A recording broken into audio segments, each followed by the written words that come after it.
Okay, Derbyites, we're going to discuss two races where maybe we could see an upset. Probably not, but we're going to take a look at reality host and competition series.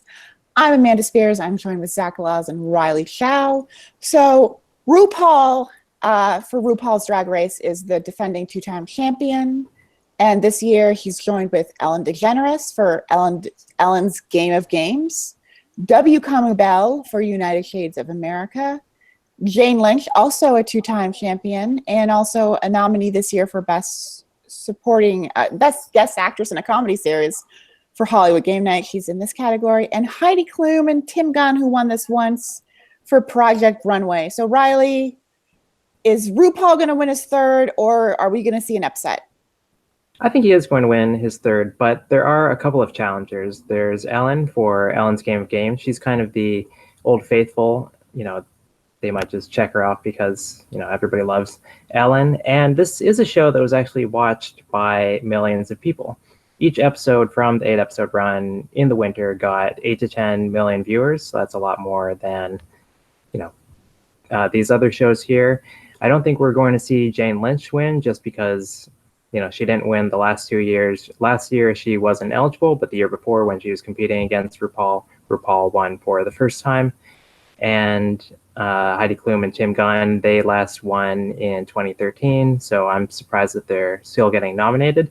I think the other person that we need to watch out for is W. Kamau Bell, who his show won its reality series program category last year. Okay, so Zach, are you going with RuPaul, or do you think maybe W. Kamau Bell, because he's the only one not from like a structured reality program, maybe he can take it? Well, anything's possible. The first year RuPaul won, I think, was a surprise for a lot of people, except for myself because I predicted it. But not to brag. I think that what sets RuPaul apart from all the other, reality competition hosts is that, she really is playing a character, like this. It's such a major part of the show's appeal is RuPaul's personality, both as a drag queen and also as, everyday RuPaul who is, helping these other queens along, right? She's feisty, she's funny, she's snappy, and, at times sympathetic. Like, it really is a wonderful performance, and it's a part of what makes RuPaul's Drag Race so enjoyable and so watchable. So I'm just going to continue to predict RuPaul until somebody else wins. Ellen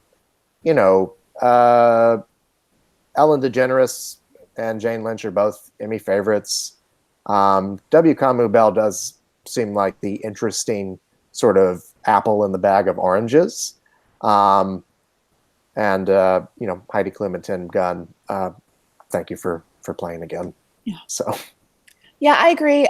3 will put him in a second place by himself behind Jeff Probst, the 4-time winner.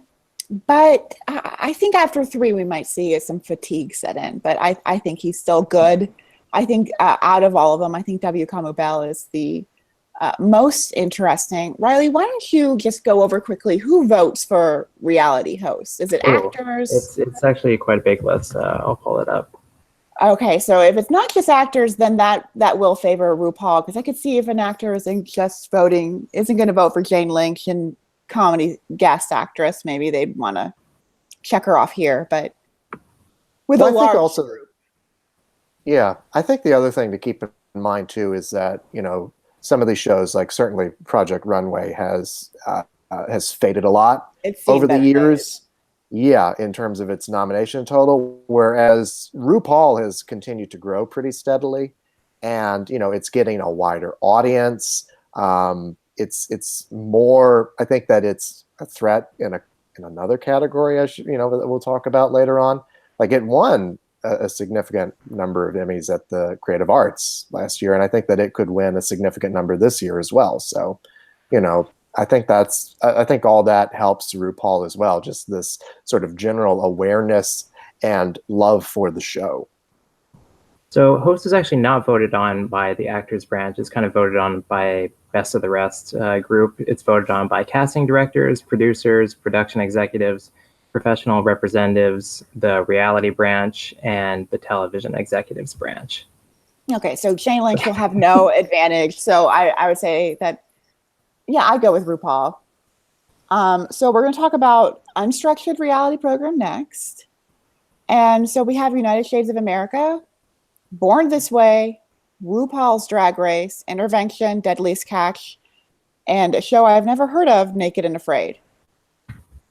Zach, I know you're a big fan of Naked and Afraid, but Or as I like to call it, Tuesday. So please stop sending your audition tapes to us. Seriously. All right, Naked and Afraid. God. So yeah. What won this last year? I should know this. I should It was United Shades of America. Yeah. Thank you. Yeah, we just said that. So Yeah. yeah, I guess I'm gonna have to go with that. United Shades of America. You know, like we said ad nauseum. You know, they like to reward the same things over and over again until they don't. And it's even more relevant nowadays, I think. Exactly. Yes. Yes. I mean, especially, you know, in the current climate that we city of America is ever more important these days. Riley, is it United Shades of America or can RuPaul maybe take the top prize? I mean, this is not a category where I've seen any of the nominees. Last year, I assumed that RuPaul would win just because I thought that voters would be that lazy, where they would vote for this kind of spin-off of the main show, but they were better than that, and they went with United Shades of America. Last year, Born This Way won casting, and then it did not go on to win its program category, which was surprising and also gave us some foreshadowing for Stranger Things losing to Handmaid's Tale, possibly. Mm-hmm. Yeah, I like United Shades of America. I think it's an interesting show. It takes a very deep dive look into it. It's one of those CNN shows that doesn't give me a panic attack because it doesn't usually have breaking news every 10 seconds. It's not the Situation Room. So. The Situation Room makes me nervous every week, every day. But yeah, I think so. I think it's between United Shades of America and RuPaul. Do you think if one wins host, that proves that the other's going to win show? Do you think we'll see a mini sweep of either, or will we just see a split between reality hosts and? I think if W. Kamau Bell wins host, then that might show that show added support for United Shades. But I don't think if RuPaul wins host, it's going to show support for Untucked. I think that you know. They might, you know, we'll get into this in another category. You know, a RuPaul victory and host, I think would better benefit, you know, the RuPaul's Drag Race, you know, in its main category, although it didn't last year. But, you know, I think that the United Shades of America can win here and not win for host. You know, I think they can do that split. Yeah, RuPaul won back when there's only one other nomination for Drag Race. So it seems like host is not a category where you need broad support necessarily. But now RuPaul actually has both the passion and the broad support since they have more nominations than ever. Mm-hmm. So let's just go ahead and shift over to the other reality program because it does have a past. It has Shark Tank, which is, I think, won 3 or 4 times now. And then it has the 2004 champ, Queer Eye.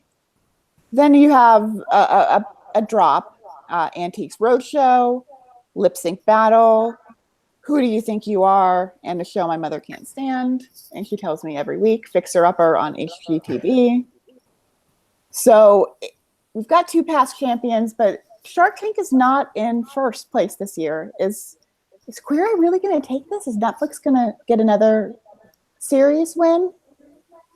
Well, I think it definitely, you know, the buzz around the show is pretty high, and you know, it certainly has, in coming back, I think it's broadened its viewership a lot just by being on Netflix. It wouldn't surprise me if they just defaulted to Shark Tank, because that's one all the time. But they have been running a very good campaign for Queer Eye, and I think there's an emotional resonance that people feel when they watch that show. The thing that worries me about it is, I think that there's a certain, segment of people who aren't going to vote for that or RuPaul's Drag Race for, a very specific reason. I don't know if those people are going to, be able to have much of an impact on it, but, you shouldn't count out the non-woke vote, even in 2018. Yeah. And it didn't get a reality host nomination. I think some people were surprised by that. Yes. Another surprise. Yeah. Yeah. Shark Tank is kind of the safe choice, given that it's won so many times, and Queer Eye is more of the RuPaul to Shark Tank's The Voice. But I suppose that I trust Netflix to a certain extent, and this is one of their programs that they are campaigning very heavily, whatever that means. And Shark Tank is also nominated in directing. Queer Eye is also nominated in editing, cinematography, and Casting. Casting, yes. Oh, there you go. Well, I remember that I loved the show, and I liked seeing it back. I think the fact that there's 5 people is probably why it will never get a host nomination, because if you don't like one of them, that's all it takes. I mean, two people you can like, but if there's 5 of them, sometimes you're like, 2 of those people get on my nerves, and that has nothing to do with sexuality. It just has to do with the more people you're trying to get into one category, it can be a little difficult. I have only been fooled once, so it will be in my host predictions next year. I think, it might also be the fact that, maybe there's a certain extent to where people are like, okay, 5 people competing in, taking up one slot is a little much. Yeah, they're not all I guess, hosts. Like, I wouldn't. I guess they can, like, in the case of like Heidi Klum and Tim Gunn or Martha and Snoop, or even Amy Poehler and Tina Fey, they might be able to, draw a line there, but with 3 or more, they might say, okay, this is a little ridiculous. And even if they got in, it's still the same thing. Why we don't see a lot of host duos win is because if you don't like a couple, and the more people there are, the more chances are like 1 or 2 of them are going to grate on people's nerves. Yes. That's unfortunately how this kind of works. But I think, Netflix is one for Making a Murderer. It's one TV movie. So, it's slowly picking up steam. And that's how HBO got it started. It didn't start winning drama series. It slowly picked up steam. So it's headed down the right path. I would say Lip Sync Battle is also in the top 3 just because it keeps getting Producers Guild nominations in the competition category, but it's classified differently here.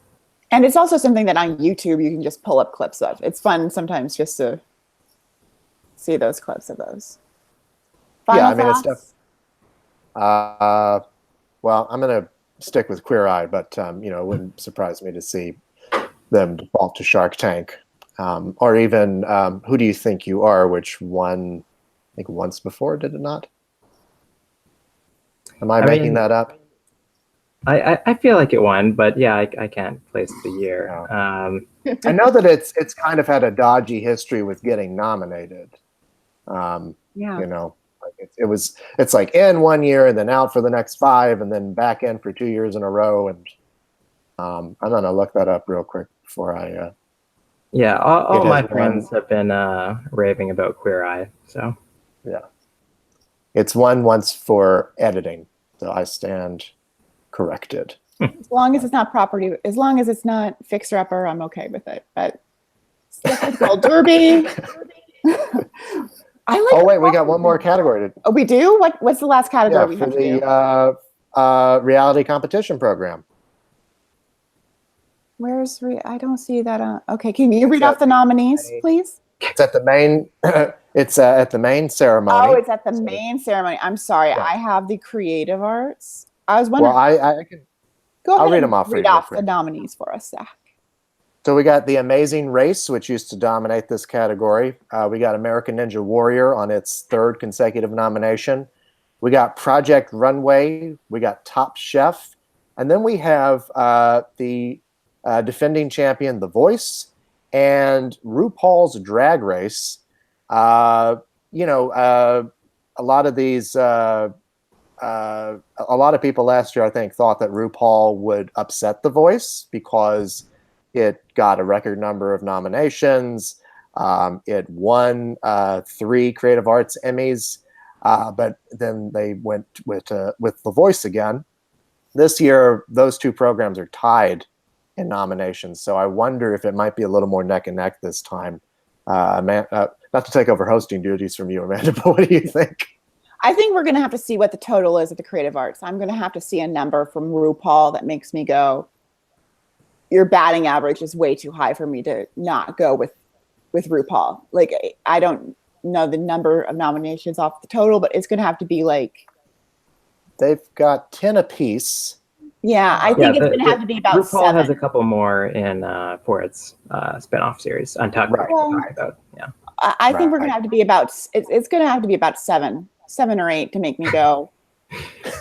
That many? Because I just feel like I got burned on it last year. So like I want to see something that makes me go, okay, it's got a lot of support. 3 or 4 is not enough support for me to like go out on a limb, especially when they love to rubber stamp in this category and The Voice is like, it's on a major network. This would be a very big award for VH1 to win. And they're not like Emmy favorites. I think they're directly competing in a couple of categories, so that might be something. How do they go head to head? Does RuPaul always win?